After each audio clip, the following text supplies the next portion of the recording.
It began like any other Monday in the quiet, sleepy town of Briar Ridge. The sun rose slowly over the horizon, casting a golden hue on the rooftops and quiet streets. The residents prepared for their daily routines, unaware that something deeply disturbing had happened just a few houses away. That morning, Principal Deborah Hall, at Briar Ridge Elementary, called the local police to report that one of her teachers, Sarah Langston, had not shown up for work. At first, it seemed like a simple case of someone falling ill or oversleeping. But Sarah was not someone known for missing school or forgetting responsibilities. She was always the first to arrive, the last to leave, and never missed a single call or appointment. Something felt off, and her colleagues were starting to worry. When officers arrived at her residence just before noon, everything appeared normal from the outside. Her white sedan was parked neatly in the driveway. The mailbox had no backlog of letters. Her porch light, which she always turned off in the morning, was still on. The officers knocked several times. No answer. They checked around the house. No signs of forced entry, no broken windows, and no sounds from inside. One officer peered through the living room window and saw her purse lying on the kitchen counter, next to a cold cup of coffee.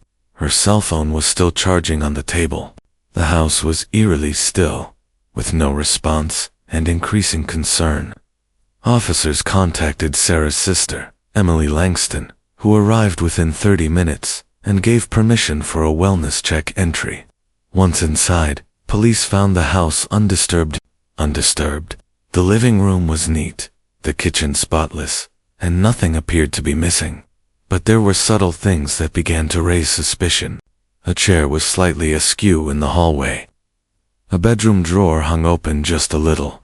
A faint, strange smell lingered in the air, something metallic and unfamiliar. Sarah was nowhere to be found. There were no footprints leading away from the house, no note, and no sign of struggle.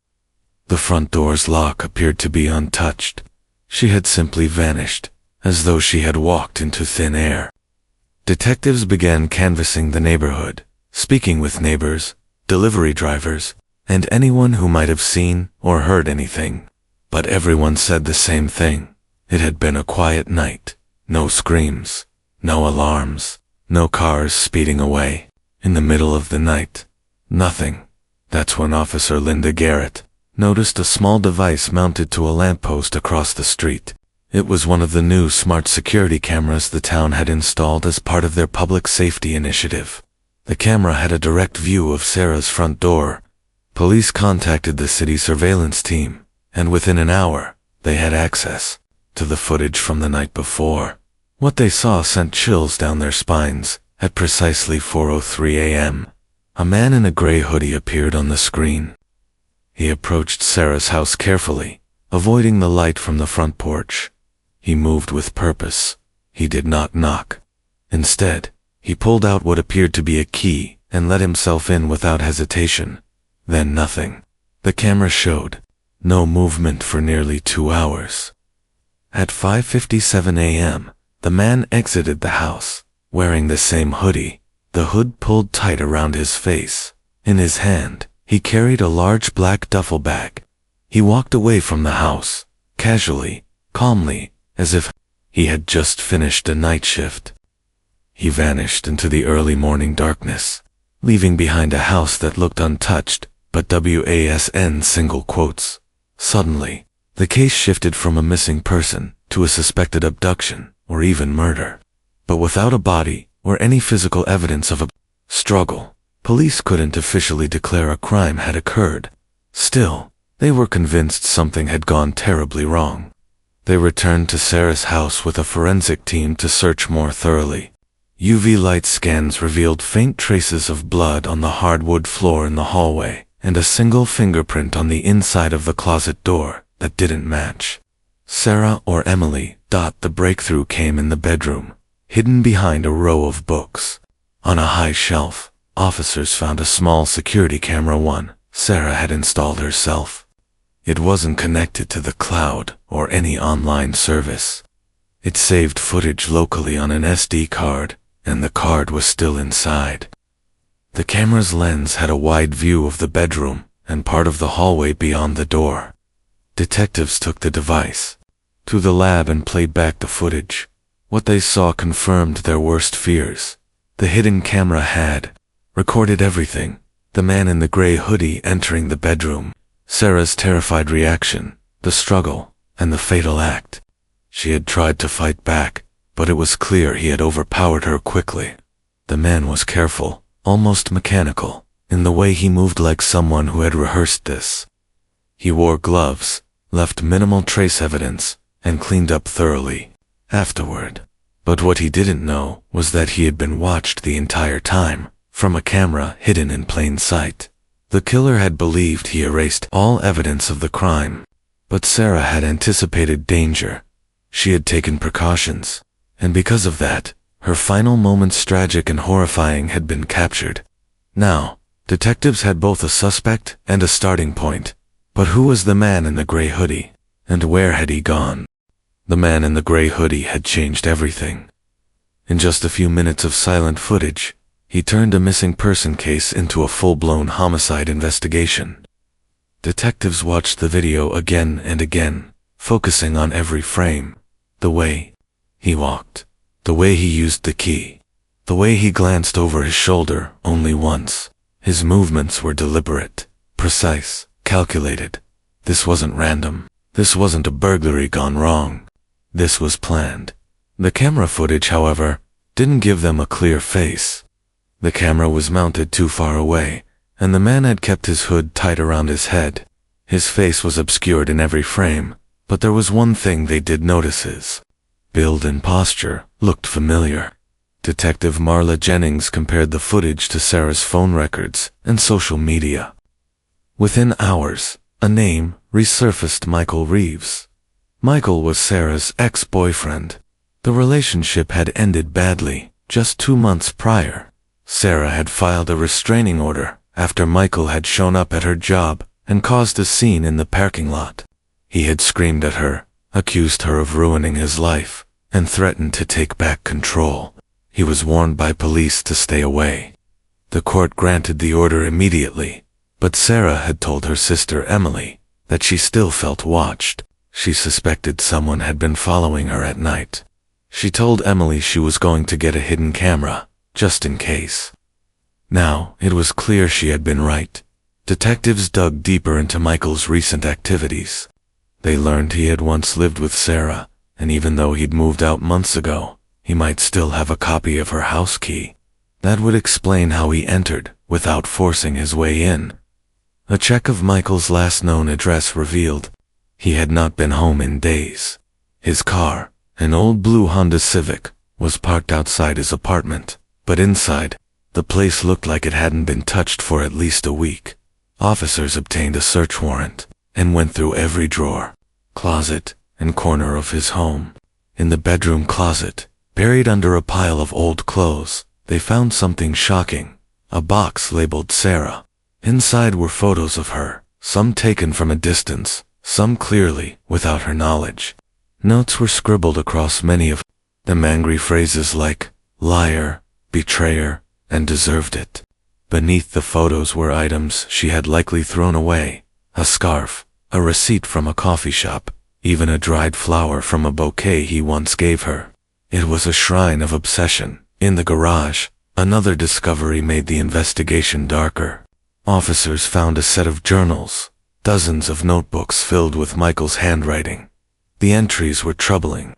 He talked about Sarah constantly, blaming her for his failures, his depression, and his growing hatred of the world. One chilling entry stood out: she thinks she's free. She thinks I'm gone, but I'm closer than she knows. And when the moment comes, she'll finally see how serious I am. This wasn't a spontaneous act.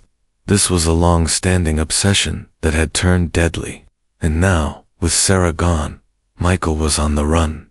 Detectives issued a warrant for his arrest and sent out a statewide alert. Photos of Michael were sent to every police department in the region. Roadblocks were set up at highway exits. Airports and bus terminals were notified. His phone was pinged, but it had been powered off since the night of the murder. His bank accounts showed no recent activity, and his social media had gone silent. Meanwhile, forensic specialists returned to Sarah's home to analyze the SD card from her hidden camera. The footage was horrifying but crucial. It captured the moment Michael entered the room. Sarah was asleep, unaware at first. When she woke and saw him, she reacted with visible fear. She tried to scream, but he quickly covered her mouth and pinned her down. The struggle lasted less than 2 minutes. After it was over, Michael sat still for a while. Then he calmly got up, wiped down surfaces, removed his gloves, and checked every corner of the room perhaps to ensure no cameras had captured him. But he missed the one that mattered. With the evidence in hand, detectives held a press briefing. They confirmed Sarah Langston had been murdered and that her killer had been caught on camera. The footage would not be made public out of respect for the family, but they shared a still image of Michael's figure leaving the house with the black duffel bag. They asked anyone who had seen him to come forward. In a matter of hours, tips began to pour in. Some were dead ends, others promising. One gas station clerk said a man matching Michael's description had bought a few items late at night: canned food, a phone charger, and a prepaid cell phone. Another reported a man sleeping in a parked car near the edge of the Pinecrest Mountains. The area was remote, wooded, and full of abandoned cabins and trails that stretched for miles. Now the investigation had a new direction. Sarah had given detectives the key to her own case, and Michael Reeves, despite his meticulous planning, had underestimated her one final time. The walls were closing in, and his escape was running out of time. The confirmation of Sarah Langston's murder hit the town of Briar Ridge like a thunderclap. It wasn't just the fact that she was dead, it was how it happened that left people reeling. Sarah was a beloved school teacher, known for her kindness, patience, and quiet strength. Children adored her, parents respected her, and colleagues looked up to her. That someone had taken her life in such a cold, calculated way was horrifying. But what unsettled everyone even more was the fact that it had all been captured on video. In the days that followed, grief turned to disbelief. Then disbelief gave way to fear. The footage was never released to the public, but whispers of what it contained spread through the town like wildfire. People spoke in hushed voices about how she had hidden a camera in her bedroom, how her last moments were filled with terror, and how her ex-boyfriend had entered her home like a ghost in the night. Parents held their children a little tighter. Women double-checked their door locks. Strangers stopped making eye contact. Detectives worked around the clock to track down Michael Reeves, who had become the most wanted man in the state overnight. Though he hadn't been seen since the night of the murder, he had clearly planned this out long before he acted. His journals, shrine, and Sarah's stolen belongings painted the picture of a deeply disturbed man. What once seemed like a toxic relationship had now been revealed as something far more dangerous, a slow-burning obsession that exploded into murder. Emily Langston, Sarah's younger sister, struggled with the unbearable weight of it all. She had been the first to raise the alarm, the one who pushed police to act quickly. Now she was stuck between mourning her sister and facing the media. Dozens of reporters had descended on Briar Ridge, eager to turn Sarah's story into headlines. Emily declined most interviews but issued a brief statement to the press. Sarah was afraid, and nobody listened fast enough. She saved her own story with that camera. I just wish it could have saved her life too. The town held a candlelight vigil in the park near the elementary school. Hundreds gathered, placing flowers, holding candles, and sharing memories. It wasn't just a memorial, it was an outcry of collective heartbreak. The mayor spoke, as did the police chief, but it was Emily's voice, shaking and quiet, that silenced the crowd. She read a letter Sarah had once written, tucked away in an old journal. If something ever happens to me, I want people to know I lived with hope, not fear. I want my story to matter. I wanted to help someone else. The vigil ended in tears, but also with a strange sense of purpose. People began talking openly about domestic abuse. Local shelters received calls from women asking how to get restraining orders or install security cameras. Sarah's tragedy was already saving lives. Back at the police department, detectives were focusing all their efforts on tracking Michael's movements. A few days after the murder, they received security footage from a gas station 40 miles away. A man matching Michael's build and clothing had filled a red gas can and purchased several canned goods with cash. He wore sunglasses and a cap, but when the footage was enhanced, officers were able to match his gait and posture to the footage from Sarah's street. That same night, a state trooper reported finding an old blue Civic parked deep in the woods, near the Pinecrest Mountains. The car was locked, empty, and cold, but tire tracks suggested it had been there less than 24 hours. Officers searched the area with dogs, flashlights, and thermal cameras, but found nothing. The landscape was rugged and vast, dozens of abandoned cabins, thick brush, and miles of trails with no cell signal. If Michael had gone into hiding there, it would take time to find him. Meanwhile, forensic analysts were still poring over the footage from Sarah's hidden camera. Every frame was reviewed, and even the faintest audio was cleaned up. In one chilling moment, Michael could be heard whispering to Sarah before her death, repeating the phrase, "Now you know what you did." It suggested he believed she had wronged him, perhaps by leaving, by surviving him, by moving on. His motives weren't just violent, they were deeply personal and rooted in twisted logic. The case drew national attention. News anchors called it the most disturbing evidence ever caught on a home camera. Online forums dissected every detail, even creating composite sketches of Michael based on witness descriptions. The FBI was now involved, and psychological profilers were brought in to assess how long Michael could survive alone in the wilderness and how dangerous he still might be. For Briar Ridge, normal life had ended. Children no longer walked to school alone. Teachers carried panic buttons. Every home improvement store sold out of surveillance cameras within a week. The illusion of safety had been shattered. People who once believed that monsters only existed in distant cities were now forced to face a terrifying truth. Sometimes the monster is someone you already knew. Sometimes it's the man who sat behind you in church, who bagged your groceries, who once loved someone you cared about. And sometimes he's hiding just out of sight, watching, waiting, and believing no one will catch him. But Sarah had caught him. Even in death, she had exposed him. And now the entire town knew. The entire country was watching. By the end of the first week, the search for Michael Reeves had intensified. What had started as a statewide manhunt had now expanded across multiple jurisdictions, with the FBI formally joining the investigation. Helicopters scanned mountain ranges, drones flew over vast stretches of forest. Police dogs were deployed in teams, but the terrain Michael had chosen, the Pinecrest Mountains, was brutal. Dense forests, sharp ridgelines, deep ravines, and abandoned mining cabins were scattered throughout the area, offering dozens of places to hide. It was the kind of landscape that swallowed people whole, especially those who knew how to disappear. Detectives were frustrated.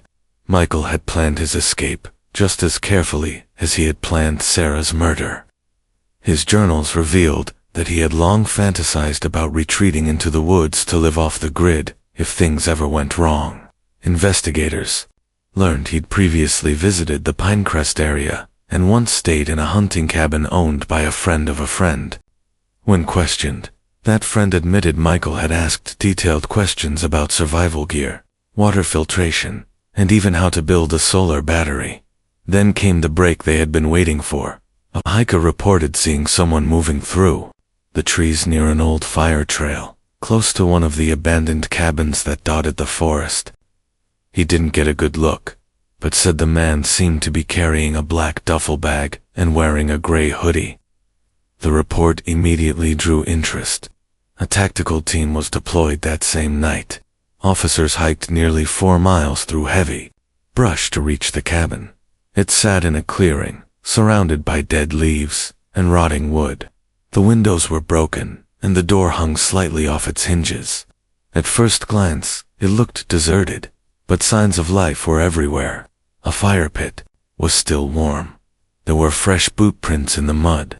Inside, officers found food wrappers, a stack of firewood, and a sleeping bag on the floor. On the table sat several half-burned candles, 2 empty water jugs, and a plastic crate filled with canned beans and protein bars. But one thing stood out most. In the center of the room was a chair. In front of the chair was a camera on a tripod, carefully positioned. It faced the chair directly, no more than 6 feet away. Detectives approached cautiously. The camera was off, but inside it was an SD card. They bagged it as evidence and cleared the rest of the cabin. Michael was gone, but he had been there. Recently, back at headquarters, the SD card was played. What it contained stunned the entire room. Michael had recorded himself in the footage. He sat in the chair, staring into the camera lens with dead, unblinking eyes. He looked thinner, more hollow than the last photo they had of him, but his voice was calm, cold. He didn't cry, didn't scream, didn't apologize. Instead, he explained everything. He admitted to murdering Sarah, described it in detail. How he used the old key he had secretly kept. How he wore gloves. How he had learned where the front camera was mounted by watching the street for days. How he cleaned the house before leaving. He even explained why. "She ruined me," he said. "She smiled like nothing ever happened, like I never existed. But now she's gone, and she'll never smile again." The confession continued for nearly 20 minutes. He rambled about how society had failed him, how women like Sarah only cared about control, and how he never meant for it to go that far, even though he described the planning down to the hour. But it was the final minute that chilled detectives most. He looked directly into the camera and said, "By the time you watch this, I'll be gone. I'm not going to jail. I'm not going to rot in a cell while the world forgets me. I'll choose my end. No one else gets to do that for me." The screen faded to black. The video ended. Officers watching the footage didn't speak for a long time. The very next morning, search teams pushed deeper into the woods, spreading out in tight grids. The belief was that Michael hadn't gone far. Dogs were brought in too, trace scent. Around noon, one unit stumbled across an eerie sight: a pile of rocks stacked unnaturally at the base of a tree, like a crude marker. Behind the rocks, hidden under fallen branches, they found him. Michael Reeves was lying on his back, a single gunshot wound to the head. A pistol rested on the ground beside him. His hoodie was still zipped up. Next to his body was a folded piece of paper and a small object wrapped in tissue. The note read only one word: "Finally." The object was Sarah's necklace, one her family had described as missing. A silver chain with a blue heart-shaped pendant. The scene was secured, his identity confirmed. The manhunt was officially over. Detectives informed Sarah's family immediately. Emily cried when she heard the news, but said it didn't feel like justice. It felt hollow. He got to choose, she said. He got to escape. Still, with his death, the case was closed. Michael's confession, combined with the footage from Sarah's house and his own recording, left no questions, but the pain remained. Briar Ridge could finally exhale, but the damage was permanent. One man's obsession had stolen a life, shattered a family, and darkened an entire community. And yet, even in hiding, even in death, Michael hadn't silenced Sarah, because she had left a truth behind a lens that never blinked and never lied. The case was officially closed, but for those closest to Sarah Langston, closure remained elusive. Michael Reeves had taken his own life rather than face trial.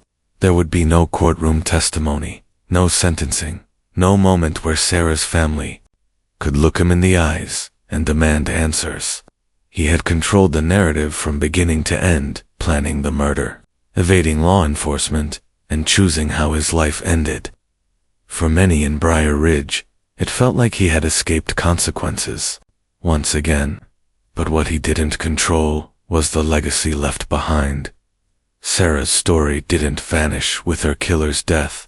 In fact, it became louder.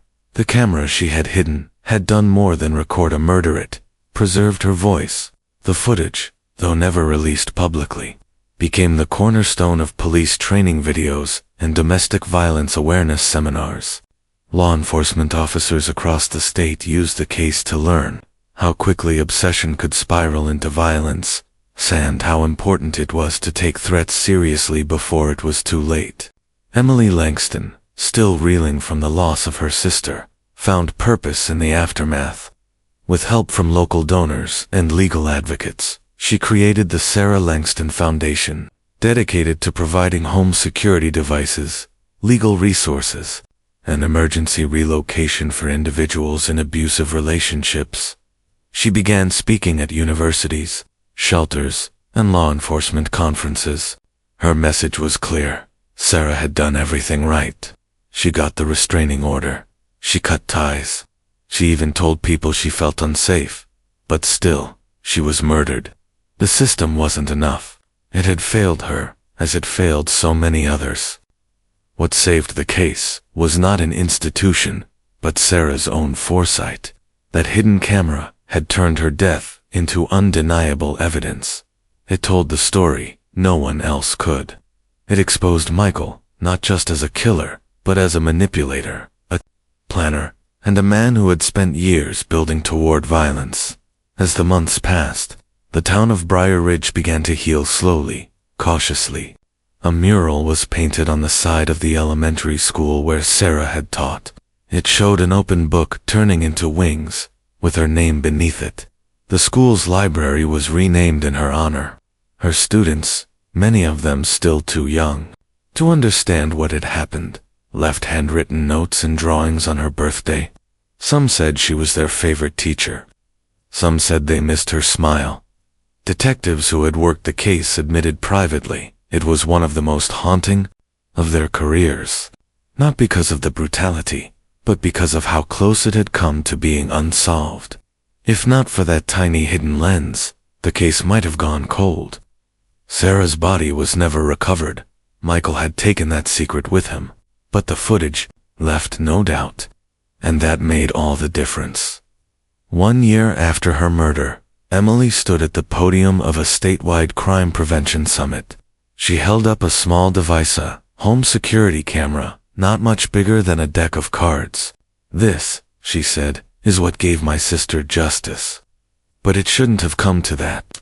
We have to do better before people need these." Her words received a standing ovation. Meanwhile, documentaries, podcasts, and YouTube channels began to feature Sarah's case. The title that caught the most attention was, "Cops Discover Entire Murder Caught on Camera." It was raw, shocking, and real. Viewers were horrified by the details, but inspired by Sarah's courage. Some called her paranoid for installing a hidden camera. Others called her brilliant. But everyone agreed she had saved the truth. Law enforcement credited her with solving her own case, a rare thing. Her name became associated not just with tragedy, but with strength. She was no longer just a victim. She was a symbol, in the quiet of her home. Emily sometimes watched the last photo Sarah had posted online, a picture of her standing in front of a class project, smiling, holding a cup of coffee. The same coffee that had gone cold on the kitchen table the morning she vanished. That small image, so ordinary, was now sacred. A snapshot of a life interrupted. And yet, even in death, Sarah had not been silenced. The camera lens she left behind had become her witness, her advocate, her shield. It spoke louder than any scream ever could. It showed the world that the monsters we fear aren't always strangers in the dark. Sometimes, they're the people we once loved, the ones we tried to forget, the ones who refused to let go. In the end, Sarah's story was not just about how she died. but how she refused to disappear, and the camera, cold, still, silent, had remembered everything.